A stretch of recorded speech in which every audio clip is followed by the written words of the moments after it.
Terima kasih Mas Abra. Ini resiko saya di bagian terakhir, jadi kebagian sisa-sisa substansi yang sebenarnya sudah dibahas.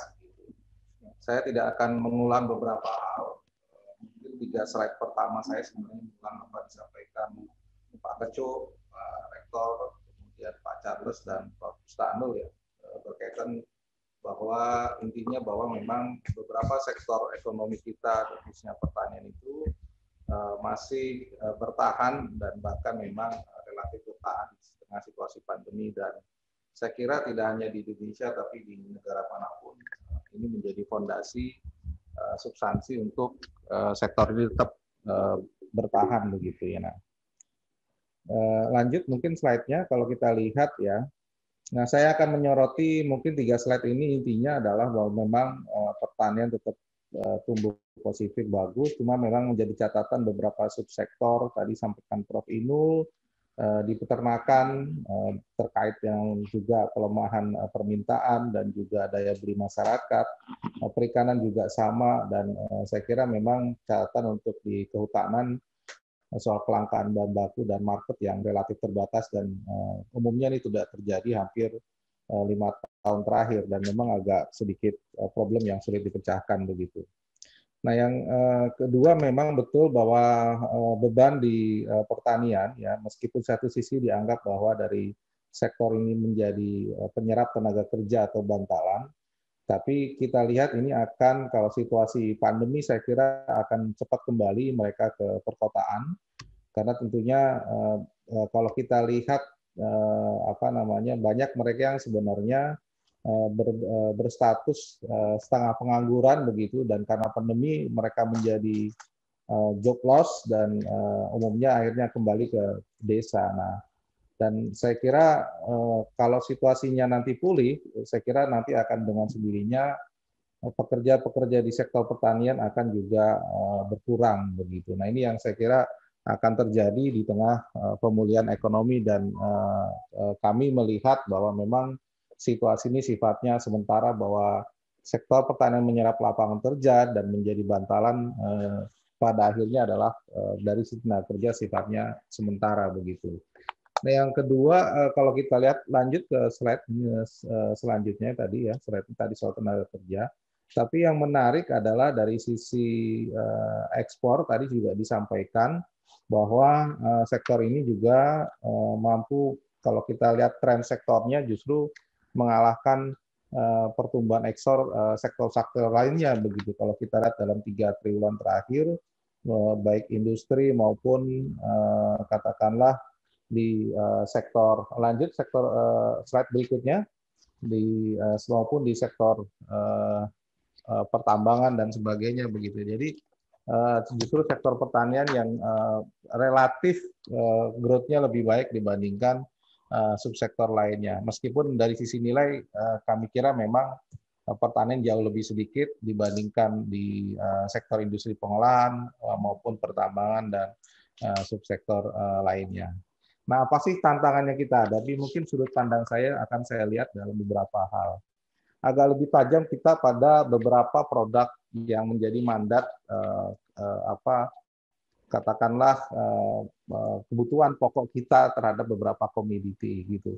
Jadi kalau kita lihat sebenarnya memang kalau kita lihat data dari Kementerian Pertanian, kita tidak ada masalah dalam beberapa komoditas dari sisi ketersediaan, meskipun tadi kalau dijelaskan kita punya masalah dari sisi harga, kemudian distribusi dan sebagainya untuk komoditas beras dan sebagainya. Memang yang di tengah situasi pandemi fluktuasinya cukup drastis, meskipun memang ini pengaruh dari sisi permintaan yang relatif turun. Nah, kalau kita lihat memang ada beberapa komoditas yang sulit dihindari, kita sangat tergantung dengan situasi global, misalnya bawang putih, daging sapi, dan gula pasir. Neracanya kita pasti menunjukkan realisasi impornya cukup besar. Misalnya saja bawang putih 575.000 gitu ya ton, ini kan cukup besar meskipun ada produksi dalam negeri, tapi tidak cukup untuk memenuhi kebutuhan. Nah ini saya kira perlu dipikirkan apakah memang policy kita agak cukup keras untuk kebijakan penanaman yang diwajibkan bagi pelaku usaha, terutama importir yang mungkin saja tidak cocok dengan katakanlah kondisi tanah dan sebagainya, dan juga soal preferensi konsumen yang saya kira juga perlu dipertimbangkan. Tetapi kami kira memang tetap produksi dalam negeri menjadi satu katakanlah mainstream yang tetap dikedepankan, termasuk khususnya buat daging sapi maupun gula pasir. Nah, yang problem yang perlu kita waspadai ke depan adalah soal perjanjian perdagangan internasional. Saya mengamati hasil perhitungan teman-teman di beberapa lembaga, ANTED dan sebagainya, bahwa kita baru-baru saja menandatangani satu perjanjian RCIP ya, perjanjian antara ASEAN plus China, kemudian juga kemudian di negara Australia, New Zealand dan sebagainya. Nah, dari hasil hitungan beberapa lembaga, kalau kita lihat sebenarnya ini tidak menguntungkan bagi Indonesia secara real begitu setelah India keluar dari perjanjian atau tidak menyepakati. Perhitungannya adalah pertumbuhan ekspor itu setelah RCIP ditandatangani perkiraannya tumbuh sekitar 1,2%, tetapi impornya adalah jauh lebih tinggi 1,4%. Nah, kalau kita bedah lagi hampir kalau misalnya di negara ASEAN itu kata lihat sebelah kiri itu beberapa komoditas pertanian juga mengalami importasi yang jauh lebih tinggi. Nah, hasil perhitungan rekan kami Rasmi Bangga gitu, Indonesia setelah menandatangani perjanjian internasional tersebut itu justru impornya akan semakin tinggi setelah adanya perjanjian. Itu untuk komoditas gula, produk makanan olahan dan daging sapi. Jadi bukan semakin turun tapi justru semakin tinggi. Nah, ini yang saya kira dari sisi neraca perdagangan yang mempengaruhi ketersediaan bahan pangan itu kita perlu waspadai. Seharusnya memang kalau tadi visinya bahwa kita memperjuangkan produksi dalam negeri, karena itu perlu mempertimbangkan assignment produk-produk yang harus disetujui dalam sebuah perjanjian perdagangan, termasuk soal RCIP ini. Nah, ini yang saya kira meskipun positif, tapi perlu diwaspadai ke depan bahwa beberapa produk ini masih akan jauh lebih tinggi setelah kita mendandangi perjanjian perdagangan. Yang kedua, berkaitan dengan tantangan soal investasi. Nah, saya menyinggung, makanya saya mencari celah kemungkinan narasumber yang belum disinggung. Nah, kalau kita lihat ya, realisasi investasi pada dasarnya cukup meningkat, terutama untuk PMA kita untuk di sektor pertanian. Meskipun ini tugas mungkin Kementerian BKPM yang melakukan promosi dan sebagainya, justru menarik bahwa PMA berinvestasi di pertanian itu justru meningkat ya, dari 1,6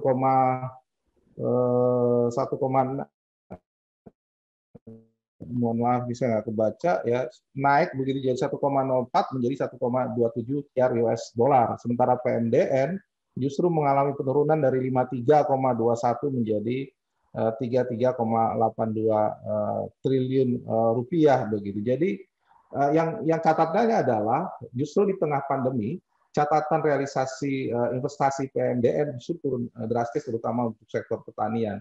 Ini meskipun investasi sektor pertanian paling banyak itu adalah di sektor perkebunan, maka mungkin akan menjadi ancaman nanti pada saat memang ini butuh waktu kalau investasi ini bisa sampai 6 sampai 1,5 tahun sampai 2 tahun baru realisasi benar, maka paling tidak menjadi satu catatan bahwa ke depan beberapa sektor, terutama investasi yang berbasis PMDN, terutama untuk sawit dan sebagainya, itu akan sedikit mengalami penurunan karena tidak ada investasi baru, terutama di beberapa subsektor pertanian. Jadi ya memang ada peningkatan, tapi ada beberapa hal yang kita harus perhatikan ancaman ke depan untuk subsektor pertanian, terutama dari sisi investasi.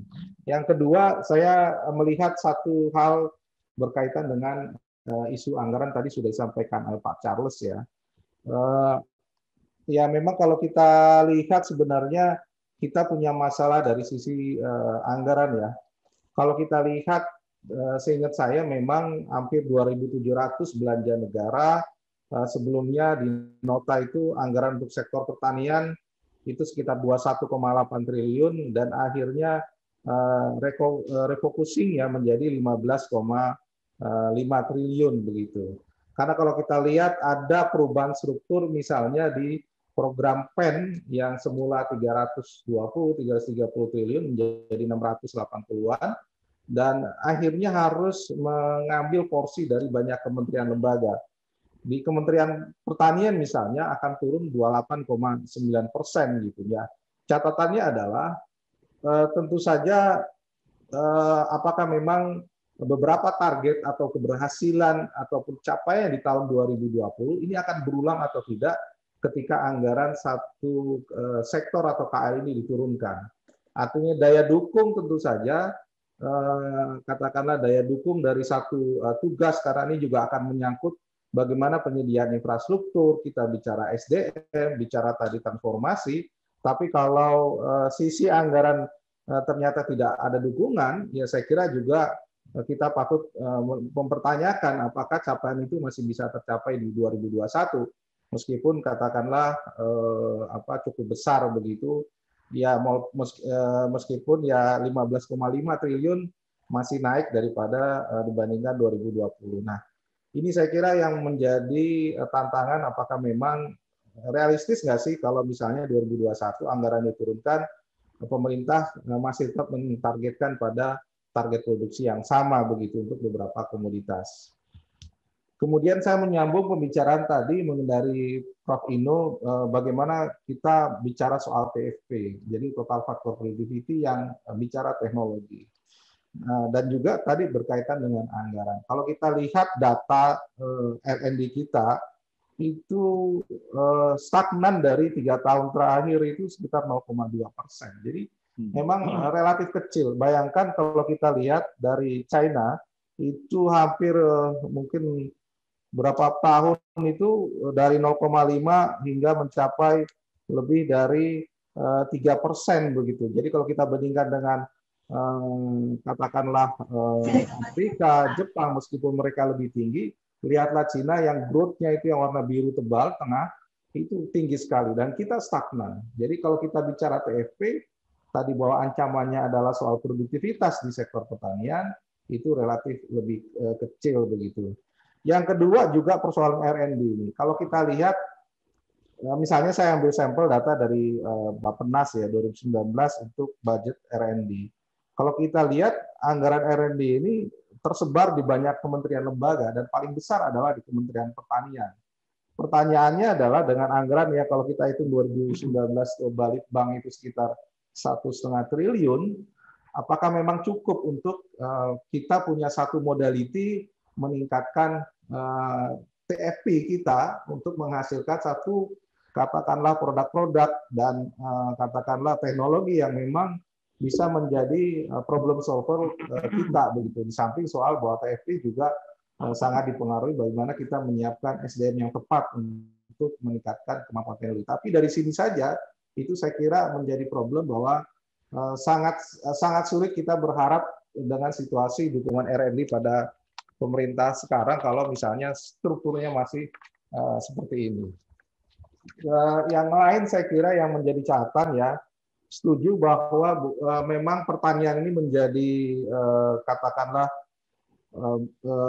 menjadi jadi satu bantalan ketika memang untuk pekerjaan dan juga kalau kita lihat di kemiskinan dan di Gini rasio.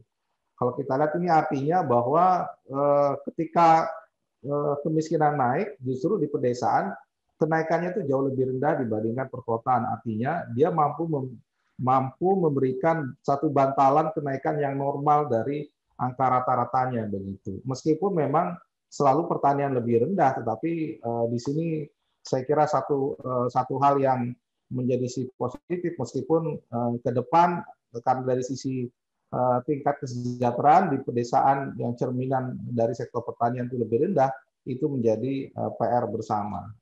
Nah, bagaimana situasi di 2021? Apakah survei atau tidak? Kami menghitung dengan beragam pendekatan yang kami lakukan. Bagaimana situasi pandemi 2021? Nah, dengan situasi bahwa COVID masih melandai, istilahnya masih relatif tinggi ya, kemudian vaksinasi kita masih belum ada keyakinan program pemerintah seperti itu, dan memang masih ada daya tahan di sektor pertanian. Hitungan kita pada tahun 2021 paling tinggi adalah 2%. Jadi growth kita untuk sektor pertanian 2%. Tetapi kalau COVID-nya bisa kita selesaikan lebih cepat, itu bisa sekitar 3%. Jadi artinya apa? Bahwa tanpa katakanlah ya, tanpa banyak beragam pendekatan yang kita lakukan, sebenarnya sektor pertanian mampu tumbuh begitu. Jadi artinya apa? Ya ke depan saya melihat bahwa sektor ini masih tetap bertahan, masih survive, tapi tidak bisa lebih tinggi dari apa yang diharapkan banyak pihak begitu. Jadi angka 2% ini menjadi cerminan bahwa ya pertanian akan tetap tumbuh, tetapi akan jauh lebih tinggi saya kira di angka 3% seperti sebelumnya, agak relatif lebih sulit begitu. Jadi dan memang ada beberapa sektor kita lihat misalnya komunikasi dan sebagainya yang tetap menjadi champion dan ini masih tetap bertahan. Nah, kecuali tadi bahwa pandeminya bisa kita selesaikan, ada permintaan untuk kebutuhan makanan, minuman dan sebagainya, akhirnya nyambung ke sektor hulu di sektor pertanian begitu. Nah, terakhir sebagai penutup adalah kalau kita lihat ya di beberapa hal yang saya kira perlu dilakukan pemerintah. Saya kira memang betul bahwa sektor pertanian menjadi stabilisator untuk pemulihan ekonomi dari sisi growth, tenaga kerja, ekspor, kemiskinan. Tetapi tantangannya saya kira masih cukup berat tadi yang disampaikan. Kita bicara di 2021, kita masih punya problem pupuk, tadi disampaikan oleh Pak Charles, itu belum tersolve dengan baik dari sisi anggaran, ketersediaan, dan sebagainya. Kemudian bagaimana perkiraan kondisi kemarau di tahun 2021, saya kira juga menjadi perhatian. Kemudian dukungan anggaran tadi jelas ya, pengurangannya cukup besar, dan saya kira bagaimana kita bisa melakukan perubahan besar dari sisi investasi masyarakat, terutama PMDN, kemudian subsidi input yang diperlukan, termasuk tadi mengantisipasi dampak dari kebijakan RCIP yang justru beberapa komoditas itu akan impornya akan jauh lebih tinggi, terutama untuk produk pertanian, dan juga bagaimana memang R&D dengan yang lebih besar tidak hanya dari segi institusi, tapi juga dukungan pada beberapa lembaga yang saya kira sangat concern terhadap pertanian itu sendiri, termasuk katakanlah buat perguruan tinggi dan sebagainya yang memang mendukung pengembangan kita di tengah stagnasi produktivitas beberapa komoditas pertanian.